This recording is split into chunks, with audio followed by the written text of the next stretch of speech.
Hello friends, स्वागत है आप लोग का विजय जी के जिसमें आज हम देखने वाले हैं। देखिए, जो सिलेक्शन चेक था इसका सेट नंबर 11 होगा। और ये देखते नया वाला बुक है ना, यूनिटरी का जो निकाला गया है एसओ के लिए स्पेशल। इसके अलावा ये बिहार में जितने भी एग्जाम हो रहे हैं एसएससी के द्वारा उसके लिए अति महत्वपूर्ण है। तो चल करते हैं। देखिए, इसका सेट नंबर 2 होगा, लेकिन ये सिलेक्शन चेक का सेट नंबर 11 है। सेट नंबर 10 तक पहले वाले वीडियो में अपलोड किया जा चुका है, आप उसे वहाँ जाकर देख सकते हैं। तो चलो शुरू करते हैं। देखिए, एक मोटिवेशन कोट है, उल्फत की जंजीरों से क्या डरना, उल्फत की जंजीरों से क्या डरना, अपनी ही तकदीरों से क्या डरना, और जब खुद पे है भरोसा तो इन हाथ की लकीरों से क्या डरना। फ्रेंड्स, देखिए शुरू करते हैं। पहला प्रश्न क्या है, अम्लीय वर्षा। अम्लीय वर्षा के संबंध में सर्वप्रथम किसने व्याख्या किए थे। देखिए, अम्लीय वर्षा के संबंध में सर्वप्रथम व्याख्या किए थे ना रॉबर्ट ए स्मिथ। क्या कौन दिए थे? Robert A Smith. अगला है, देखिए अम्लीय वर्षा किसे कहते हैं। अगर देखिए वर्षा के पीएच मान अगर 5 से कम होता है ना तो उसे अम्लीय वर्षा कहते हैं। और अम्लीय वर्षा से नुकसान होने वाली जो है यह स्किन संबंधित बीमारी इसमें बढ़ जाती है, इसे ध्यान रखिएगा। और देखिए, अम्लीय वर्षा जो होता है क्लोरोफ्लोरोकार्बन से ओजोन परत का अच्छा होता है, इसके लिए अम्लीय वर्षा होने का संभावना ज्यादा रहता है। अगला है, भारत का पहला बायो बैंक कहाँ स्थापित किया गया है। देखिए, भारत का जो पहला बायो बैंक है यह स्थापित किया गया है Padma Naidu Himalayan zoological park Darjeeling में। कहाँ? Padmaja Naidu Himalayan zoological park Darjeeling, जो कहाँ के वेस्ट बंगाल में है। और देखिए ध्यान रखिएगा, दार्जिलिंग की चाय को ही प्रथम बार जीआई टैग दिया गया था, इसे ध्यान रखिएगा। अगला है, भारत किस वर्ष रामसर संधि में हस्ताक्षर किया था। देखिए, भारत जो है ना यह फरवरी 1982 में क्या था, फरवरी 1982 में क्या था। कौन? रामसर साइट में हम लोग। देखिए, जो वेटलैंड डे है यह आर्द्र भूमि को दर्शाता है जहां रहने वाले जीव जंतुओं पक्षियों के लिए संशोधित किया जाता है। रामसर कन्वेंशन 1971 में हुआ था और उस पर भारत जो है यह 1982 में साइन किया था। देखिए, वर्तमान में जो रामसर साइट की कुल संख्या जानते कितना है? कुल संख्या 91 है। इसमें सर्वाधिक जो है यह तमिलनाडु में है। कहाँ? रामसर साइट की संख्या सर्वाधिक तमिलनाडु में है। और बिहार में जो रामसर साइट है इसे नागी नकटी डैम जो है ना इससे रामसर साइट में शामिल किया गया है। यह बिहार के एग्जाम के लिए महत्वपूर्ण है, तो इसे ध्यान रखिएगा। अगला देखते हैं, कारावाइट पक्षी अभयारण्य किस राज्य में है। कारावाइट पक्षी अभयारण्य जो है यह तमिलनाडु में है। कहाँ है? तमिलनाडु में है। डीआरडीओ द्वारा विकसित लक्ष्य क्या है। देखिए, डीआरडीओ जो लक्ष्य विकसित है यह चालक रहित विमान है। क्या है? चालक रहित विमान है। देखिए, अगर पूछेगा रामसर आर्द्र भूमि दिवस कब मनाता है तो प्रत्येक वर्ष 2 फरवरी को है ना। क्या? देखिए, 2 फरवरी को मनाता है आर्द्र भूमि दिवस, 22 मई को मनाता है जैव विविधता दिवस, 22 मार्च को मनाता है विश्व जल दिवस एवं बिहार दिवस, एवं 20 मार्च को मनाता है क्या? गौरैया दिवस एवं राष्ट्रीय खुशहाली दिवस। इसके अलावा 22 अप्रैल को मनाता है पृथ्वी दिवस। तो ध्यान रखिएगा, आर्द्र भूमि दिवस कब मनाता है? 2 फरवरी को। जबकि 4 फरवरी को क्या मनाता है? कैंसर दिवस। और यह जो है कैंसर दिवस यह बिहार दुर्ग में पूछा गया है। और 2 फरवरी जो है ना वेटलैंड डे, ये भी एग्जाम में पूछा गया है, इसका ध्यान रखिएगा। अगला देखते हैं, अटला तड़ी। अटला तड़ी किस भारतीय राज्य की व्यापक रूप में मनाया जाने वाला त्योहार है। अटला तड़ी ये देखिए आंध्र प्रदेश में। कहाँ? आंध्र प्रदेश में अटला तड़ी मनाया जाने वाला एक व्यापक रूप से त्योहार है। इसके अलावा देखिए जो पूछता है कुचिपुड़ी। कुचिपुड़ी कहाँ का नृत्य है? तो आंध्र प्रदेश का है। अगला है, भारत ने देश के युवाओं की आवश्यकताओं को पूरा करने के लिए राष्ट्रीय युवा नीति की शुरुआत कब की। देखिए, यह किया वर्ष 2014 में। कब? वर्ष 2014 में। 28 में 2014 को ही विश्व की सबसे बड़ी वित्तीय जो संसाधन है जनधन योजना यह भी शुरू किया। कब? वर्ष 2014 में। जबकि जो बेटी बचाओ बेटी पढ़ाओ योजना है यह झज्जर शुरू किया था हरियाणा से 2015 में। और इसका 10वीं वर्षगांठ मनाया गया है, इसलिए यह अति आवश्यक होता है कि बेटी बचाओ बेटी पढ़ाओ अभियान योजना है कब लागू किया गया था? वर्ष 2015 में लागू किया गया था। लचीला मुद्रास्फीति लक्ष्यीकरण फ्रेमवर्क FIT भारत में भारतीय रिजर्व बैंक अधिनियम 1934 में हुए संशोधन के बाद लागू किया गया था। कब लागू किया गया? ये देखिए लागू किया वर्ष 2016 में। कब लागू किया? वर्ष 2016 में। देखिए, RBI के बारे में जानते हैं। RBI का स्थापना यंग हिल्टन कमेटी के द्वारा हुआ था। कब? 1935 में। इसका राष्ट्रीयकरण कब किया था? इसका राष्ट्रीयकरण किया गया था वर्ष 1949 में। और इसके जो पहले गवर्नर थे यह थे ओस्मान स्मिथ। जबकि अगर प्रश्न पूछेगा कि पहले भारतीय गवर्नर कौन थे तो CD देशमुख थे। कौन थे? CD देशमुख। और इसके लोगों में क्या है? तो एक ताड़ का पेड़ है और एक टाइगर है। यह प्रश्न SSC में पूछा चुका है कि RBI के लोगों में क्या है, तो एक ताड़ का पेड़ है एवं क्या है? एक टाइगर है। और देखिए, इसका जो मुख्यालय है सर्वप्रथम कहाँ था? पहले कोलकाता में था, लेकिन उसके बाद 1937 में इसका मुख्यालय कोलकाता से बदल के क्या कर दिया गया? मुंबई में कर दिया गया है, जो कि भारत की वित्तीय राजधानी कहलाती है। मुंबई जो है भारत की वित्तीय राजधानी कहलाती है। अगला देखते हैं, भारत में निम्नलिखित में से कौन सा दूरसंचार क्षेत्र के लिए नियामक निकाय है? देखिए यह जगह TRI जो है telephone regulatory authority of India जो है यह दूरसंचार क्षेत्र के लिए नियामक निकाय करता है। देखिए जो फोन कॉल्स इत्यादि जो डाटा के बारे में जितना भी संशोधन किया जाता है कि हाँ कितना रिचार्ज होना चाहिए एवं इस पर जो टैक्स लगता है उसका सबको संशोधन कौन करता है? ट्राई करता है। Telephone regulatory authority of India, कई बार इसका फुल फॉर्म भी पूछ जाता है, तो सब ध्यान रखिएगा। देखते हैं निम्नलिखित में से किस साहित्यकार को हिंदी भाषा के लिए ज्ञानपीठ पुरस्कार से सम्मानित किया गया है? देखिए यह किसे किया गया? कृष्णा सोबती को। किसे किया गया? कृष्णा सोबती को।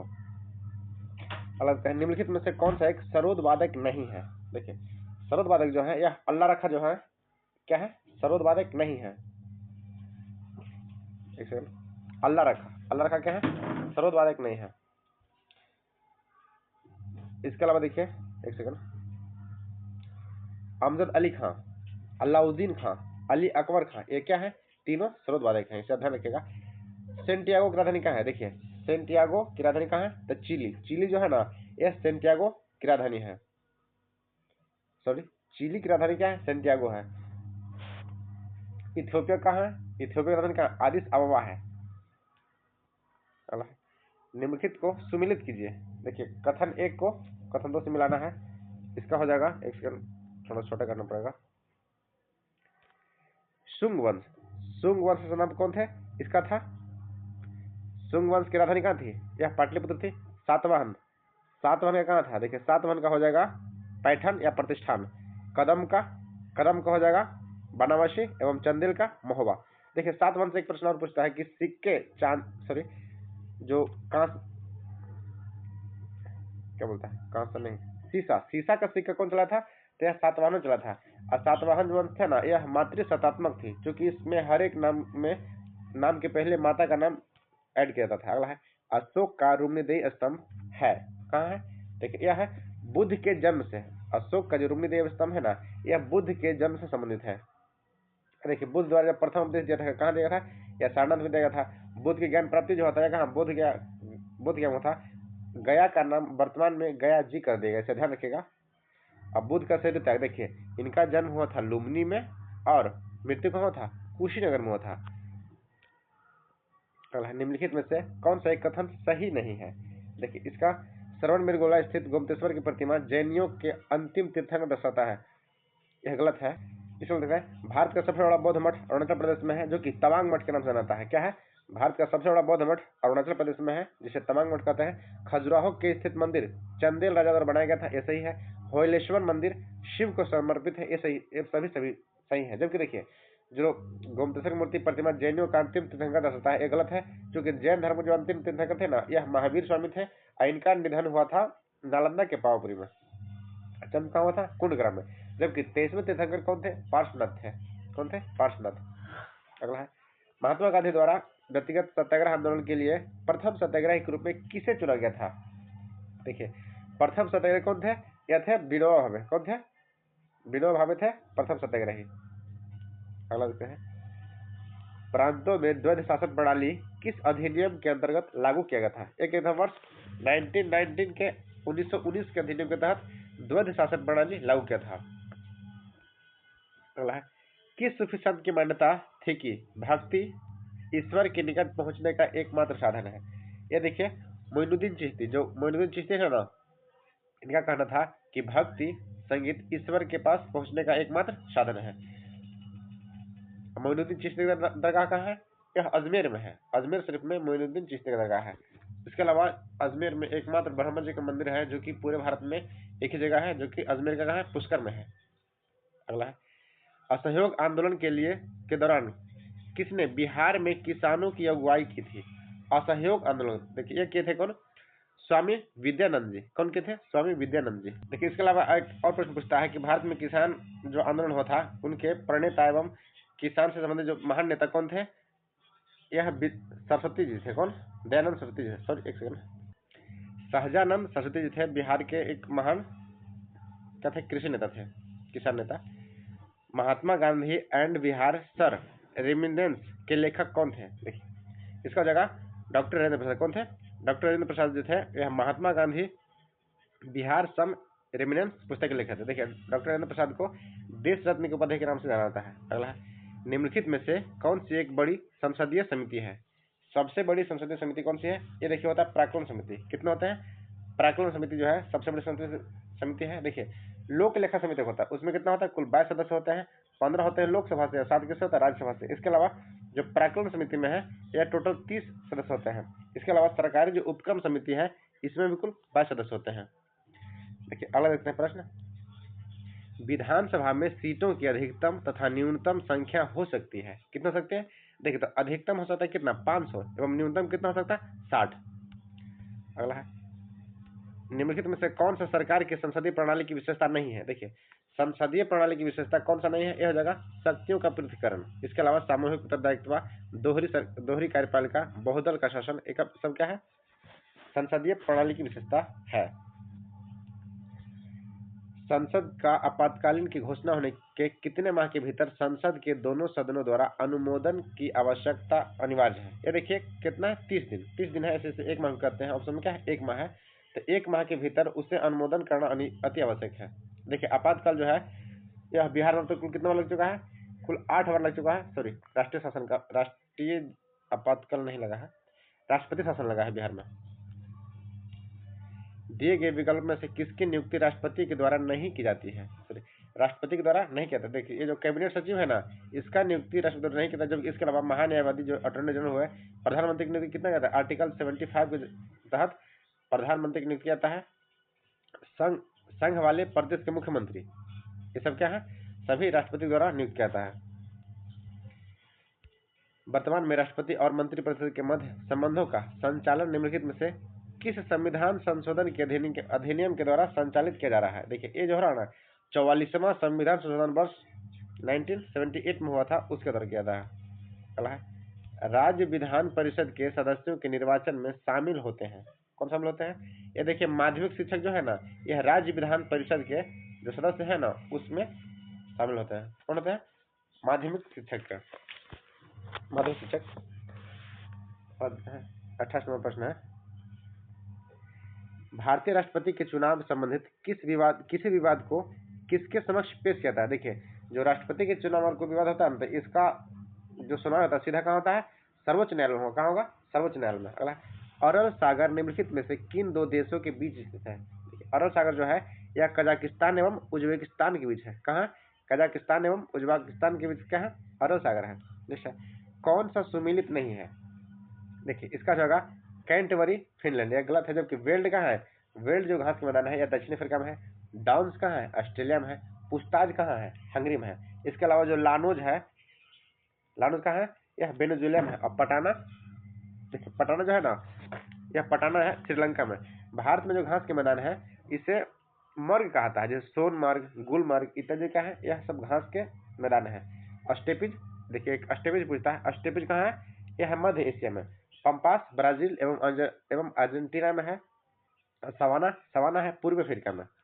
देखिए अगला प्रश्न देखते हैं, निम्नलिखित में से कौन सी जनजाति ध्रुवीय क्षेत्र में निवास करती है? देखिए ध्रुवीय क्षेत्र में जो निवास करती है उसे क्या कहते हैं? एस्किमो कहते हैं। क्या कहते हैं? एस्किमो। देखिए इससे भी एक और प्रश्न पूछता है, एस्किमो का जो घर होता है ना इस टाइप का होता है, इसे इग्लू कहता है। एस्किमो के बर्फ के घरों को क्या कहता है? इग्लू कहता है। विश्व का कहवा पत्तन किसे कहता है? देखिए कहवा पत्तन जो है ना यह सेंटोस बंदरगाह कहता है, जो कि ब्राजील में है। इसे कहवा मंडी या कॉफी का बंदरगाह भी कहता है। किसे? सेंटोस को। देखिए भारत के जो अरेबिका कॉफी है ना, भारत के अरेबिका कॉफी जो कि कर्नाटक में उगाया जाता है, इसे जीआई टैग दिया जा चुका है। तो ध्यान रखिएगा, कॉफी का खेती कहाँ होता है? यह लाल मिट्टी में होता है, जबकि कपास की खेती होता है ना यह काली मिट्टी में होता है। और काली मिट्टी को स्वतः जुताई वाला मिट्टी, इसके अलावा रेगुर मिट्टी भी कहा जाता है। अगला है, और मिट्टी से और ध्यान रखिएगा, जो नवीनतम मिट्टी होता है ना इसे जलोढ़ का, नवीनतम जलोढ़ मिट्टी को खादर कहता है। देखिए पहले आता है क ख, तो नवीनतम हो गया खादर, और जो पुरानी जलोढ़ मिट्टी होता है उसे क्या कहता है? वो आता है प फ, क ख के बाद आता है प फ। तो बांगर जो हो गया यह पुरानी मिट्टी होगी, और पहले आता है ख, इसलिए खादर जो है यह नवीनतम जलोढ़ मिट्टी है। और इससे प्रश्न कई बार पूछे जा चुके हैं, इसलिए ध्यान रखिएगा।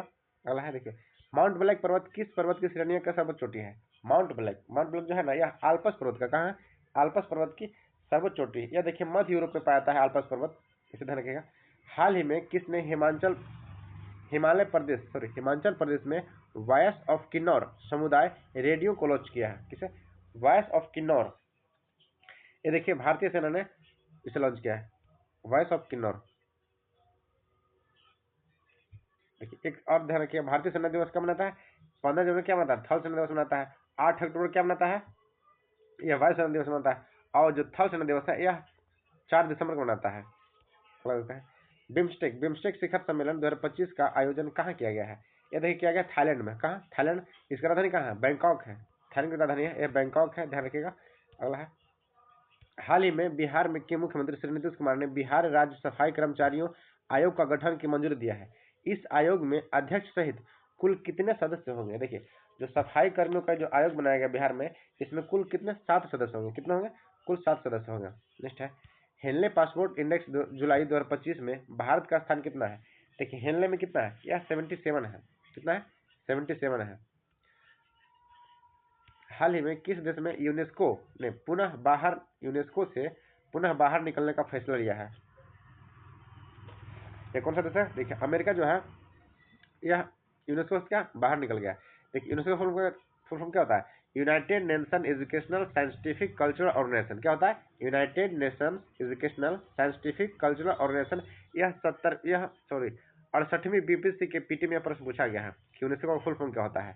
तो ध्यान रखिएगा, United Nation Educational Scientific Cultural Organization. इसका इसका हेडक्वार्टर कहाँ है? जिनेवा में है। हाल ही में किस भाषा की लेखिका बानू मुश्ताक ने प्रतिष्ठित अंतर्राष्ट्रीय बुकर पुरस्कार जीता है? देखिए जो अंतर्राष्ट्रीय बुकर पुरस्कार है ना, यह बानू मुश्ताक को मिला है और यह कन्नड़ भाषा के लिए दिया है। किसे मिला है? कन्नड़ भाषा के लिए दिया गया है।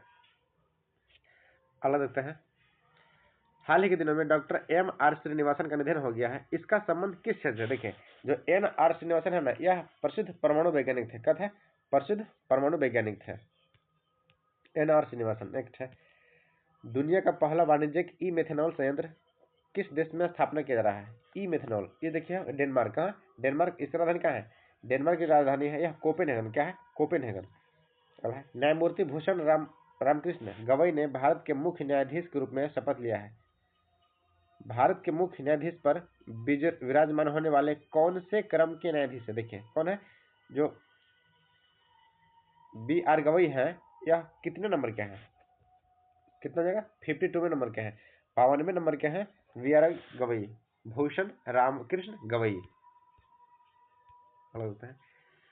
प्रसिद्ध पुस्तक जनता की कहानी के लेखक कौन है? देखिए जो प्रसिद्ध पुस्तक है जनता की कहानी, इसके लेखक कौन है? बंडारू दत्तात्रेय है। कौन है? बंडारू दत्तात्रेय जो है प्रसिद्ध पुस्तक जनता की कहानी के लेखक है। म्यांमार में आए भूकंप से प्रभावित लोगों को राहत हेतु भारत के द्वारा जो ऑपरेशन चला गया उसका नाम क्या है? देखिए जो म्यांमार है इसके ऑपरेशन ब्रह्मा चला गया। क्या? ऑपरेशन ब्रह्मा चलाया गया है। अगला है, लता दीनानाथ मंगेशकर पुरस्कार 2025 से किसे सम्मानित किया गया है? देखिए लता दीनानाथ जो है मिला कुमार मंगलम बिरला को। किन्हें मिला है? कुमार मंगलम बिरला को लता दीनानाथ मंगेशकर पुरस्कार से सम्मानित किया गया है। अलग है, भारतीय सेना का नया उप सेना प्रमुख किसे बनाया गया है? यह बनाया है पुष्पेंद्र सिंह को। कौन बना है? पुष्पेंद्र सिंह जो है यह नए उप सेना प्रमुख बना है। हाल ही में आंकड़ों के अनुसार वैश्विक मत्स्य उत्पादन में भारत का स्थान कौन सा है? देखिए वैश्विक में कौन सा हो जाएगा? दूसरा हो जाएगा। पहला कौन सा है? चाइना है। और इसमें भी प्रथम किसका? चाइना का है और दूसरा क्या है? भारत का है। हाल ही में झारखंड के मुख्यमंत्री श्री शिबू सोरेन का निधन हो गया है। इन्होंने कितनी बार झारखंड के मुख्यमंत्री के रूप में शपथ लिए थे? देखिए कुल 3 बार इन्होंने झारखंड के मुख्यमंत्री कमान संभाले हैं शिबू सोरेन जी। कितने बार? कुल 3 बार। कल है, कांच के प्रिज्म से होकर गुजरने वाले श्वेत प्रकाश की किरण का घटन विचलन अधिकतम होता है। देखिए अगर प्रश्न पूछेगा कि विचलन सबसे अधिक किसका होगा, तो जिसका तरंग सबसे कम रहेगा उसका विचलन सर्वाधिक होगा। तो क्या हो जाएगा? बैगनी का जो है विचलन सर्वाधिक होगा। जबकि अगर प्रश्न पूछेगा कि किसका विचलन कम होता है, तो लाल रंग का विचलन सबसे कम होगा। और प्रश्न पूछेगा कि सर्वाधिक प्रकीर्णन कौन होता है, तो बैगनी होता है। सबसे कम प्रकीर्णन कौन सा है, तो यह लाल होता है। सर्वाधिक तरंग किसका होता है, तो यह लाल रंग का होता है। जबकि सर्वाधिक कम तरंग जो है यह बैगनी का होता है। अब देखिए इंद्रधनुष में जो रंग होते हैं कुल 7 रंग होते हैं। बीच में कौन सा रंग होता है? बीच में हरा रंग होता है। इसके अलावा देखिए जो प्राथमिक रंग पूछे जाते हैं कि प्राथमिक रंग कौन कौन से हैं, इसे ध्यान रखिएगा।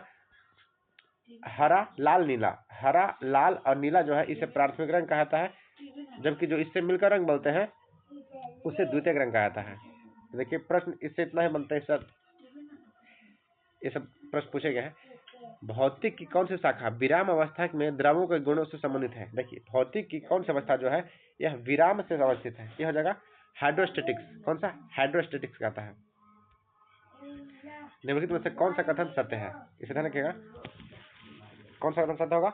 इसका देखिए, केवल देखिए पहला देखते हैं, प्रतिरोध तापमान से स्वतंत्र होता है। हाँ यह सही है। किसी चालक के टर्मिनलों के बीच वोल्टेज जितना अधिक होगा प्रतिरोध उतना ही अधिक होगा, ये भी सही है।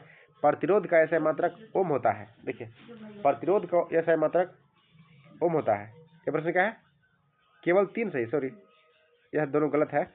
इसका ऑप्शन केवल 3 होगा, केवल 3 सही है। गैल्वेनोमीटर का उपयोग क्या आता है, किसके लिए? देखिए गैल्वेनोमीटर जो है ना, यह धारा की दिशा के लिए कहता है। क्या? धारा की दिशा का पता करने के लिए गैल्वेनोमीटर का उपयोग कहता है।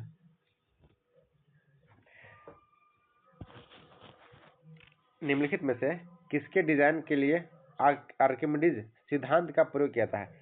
किसके डिजाइन के लिए आर्किमिडीज सिद्धांत का प्रयोग किया जाता है? ये देखिए होगा क्या? पनडुब्बी को, पनडुब्बी के लिए, पनडुब्बी के डिजाइन के लिए आर्किमिडीज का सिद्धांत का प्रयोग करता है। देखिए आर्किमिडीज क्या था? यह उत्प्लावन बल की खोज किए थे। क्या? उत्प्लावन बल की खोज किए थे। उत्प्लावन कैसे करते हैं? देखिए अगर कोई भी वस्तु को हम पानी में अंशतः या पूर्णतः जब उसे डुबाते हैं तो उसके अंदर उसके भार से अधिक या उसके भार के बराबर जो अंदर से दाब लगता है ना, बल लगता है, उसे हम उत्प्लावन बल कहते हैं।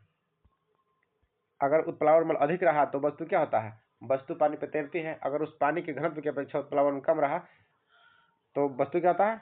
डूब जाता है। ठोस से गैसीय माध्यम में जाने पर ध्वनि की गति पर क्या प्रभाव पड़ता है? देखिए जब ठोस हो जाएगा ना तो इसे घट जाता है। क्या होता है? घट जाता है। और ध्वनि की चाल कितना? देखिए ध्वनि का चाल होता है यह 332 मीटर पर सेकंड होता है और ध्वनि ठोस में सर्वाधिक होता है एवं गैसों में सर्वाधिक कम होता है। एक सवाल प्रश्न पूछेगा कि चंद्रमा पर ध्वनि की चाल कितना है? तो चंद्रमा पर ध्वनि की चाल 0 है, क्योंकि वहां पे निर्वात है। ध्वनि जो है निर्वात में नहीं चल सकती है। और ध्वनि इसके अलावा क्या है? ध्वनि एक अनुदैर्घ्य तरंग है, जबकि प्रकाश यह क्या है? एक अनुप्रस्थ तरंग होती है। एक ऊंची छलांग लगाने वाला ऊंची छलांग से पहले कुछ समय तक दौड़ता है ताकि वह इसका जड़त्व छलांग लगाना मत करे। देखिए क्या होगा? जब ऊंची छलांग को एथलीट लगाता है तो उसके जो थोड़ा दौड़ता है यह गति बढ़ाता है। क्या? वो अपनी गति बढ़ाता है ताकि उसके जड़त्व से उसकी छलांग में मदद मिले। देखिए एक और प्रश्न पूछता है कि अगर जो क्रिकेटर है ना, ये जो कैच लेते हैं, बॉल पकड़ते हैं, तो वो अपने हाथ को पीछे की ओर थोड़ा खींचते हैं। क्यों? क्योंकि वो संवेग को बढ़ाते हैं और संवेग जैसे बढ़ेगा तो उसके हाथ पे क्या होगा? दबाव कम पड़ेगा। परमाणु हथियार में उपयोग किए जाने वाले सबसे सामान्य समस्थानिक कौन सा है?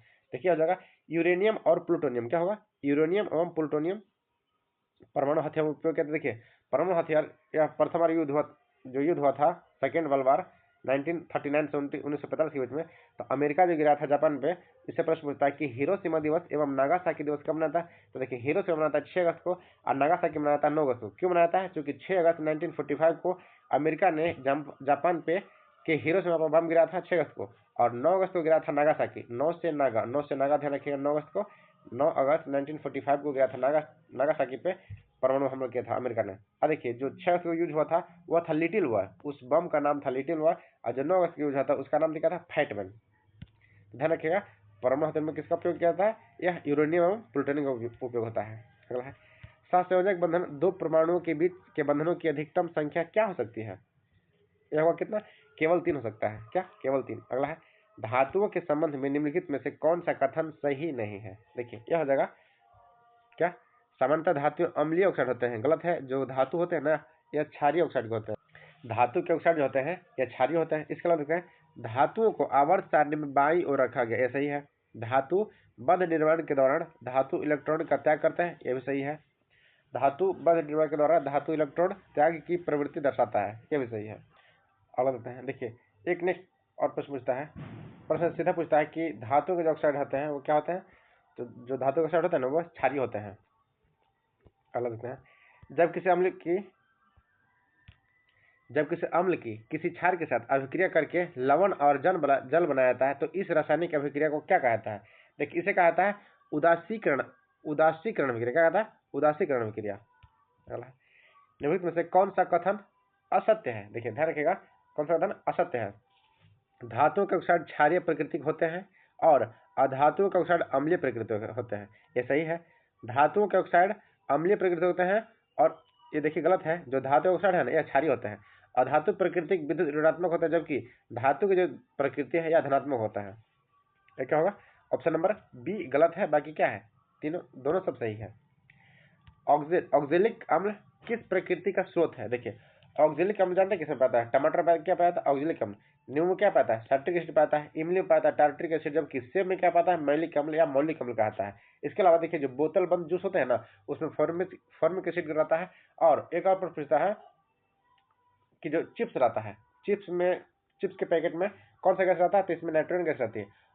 इसके अलावा और जो चींटियों की लाल चींटियों के जो डंक में रहता है बिच्छू के डंक में, इसमें क्या रहता है फॉर्मिक एसिड रहता है, फॉर्मिक अम्ल। अगला है निम्नलिखित में से कौन सा तत्व कार्बन परमाणु के साथ दोहरा बंधन एवं एकल बंध दोनों बनाते हैं?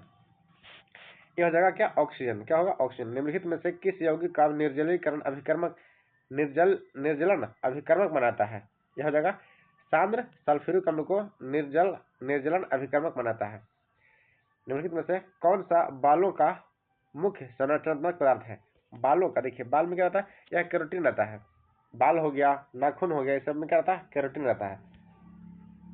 निम्नलिखित में से कौन सा पौधों में संग्रहित कार्बोहाइड्रेट है? देखिए पौधों में संग्रहित कार्बोहाइड्रेट कौन सा है, यह हो जाएगा स्टार्च जो है ना, यह पौधों में संग्रहित कार्बोहाइड्रेट है।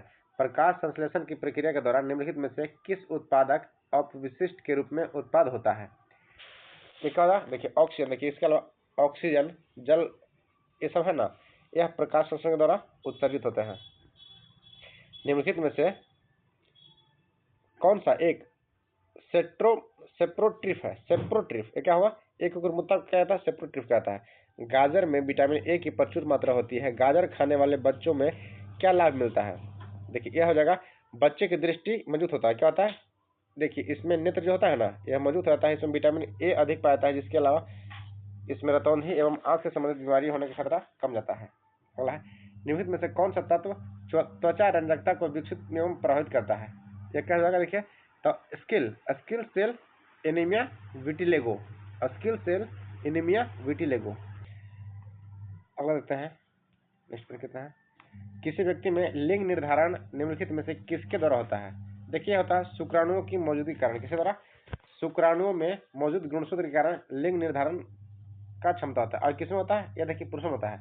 जो लिंग निर्धारण की क्षमता है कि स्त्री से लड़का पैदा हो या लड़की, इसके लिए कौन जिम्मेदार होता है, यह केवल पुरुष होता है, क्योंकि शुक्राणु में ही गुणसूत्र मौजूद होते हैं लिंग निर्धारण के लिए। देखिए जो पुरुष में है इसमें एक्स वाई क्रोमोसोम पाए जाते हैं, जबकि महिलाओं में केवल वाई पाया जाता है।